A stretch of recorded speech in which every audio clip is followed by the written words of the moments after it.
در صحیح بخاری و مسلم آمده است که پیامبر خدا صلی الله علیه و سلم فرمودند: من دوزخ را دیدم و قبلا آن را چنین ندیده بودم.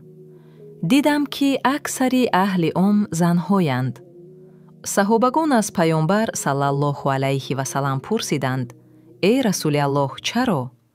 پیامبر صلی الله علیه و سلم گفت: برای ناسپاسی آنها. صحابگان باز پرسیدند: آیا آنها به الله ناسپاسند؟ پیامبر صلی الله علیه و سلم جواب دادند: آنها به نیکی‌های شوهرانشان ناسپاسند. اگر تو به یکی از چنین زنها در طول 1 سال نیکی کنی ولی او بار از چیز ناراضی شود، آنگاه میگوید: من از تو هیچ خوبی ندیدم. روایت بخاری و مسلم.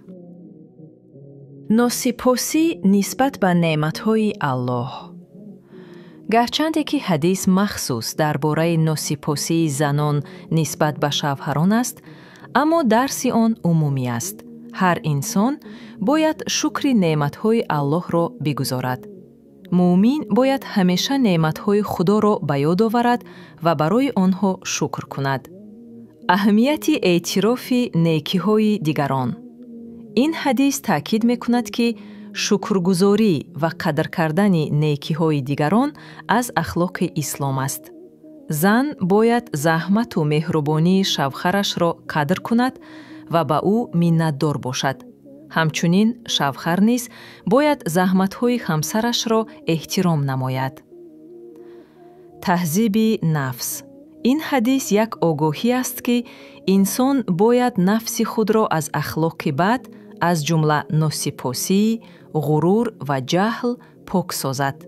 مؤمن باید برای اصلاح اخلاق خود کوشش نماید و با اهل خاندان با خلق نیک و سپاسگزاری رفتار کند. آگاهی برای زنان. گرچند که حدیث درباره زنان است، این معنا ندارد که تنها زنان چنین خصلت دارند، بلکه این یک هشدار است تا زنان بیشتر احتیاط کنند و به راه شکر و اطاعت الله برگردند. این حدیث معنای کافر بودن زنان را ندارد. منظور این است که آنها به سبب گناهان، به خصوص ناسپاسی، ممکن است موقتاً وارد دوزخ شوند. اما الله مهربان است و هر کی توبه کند او میبخشد.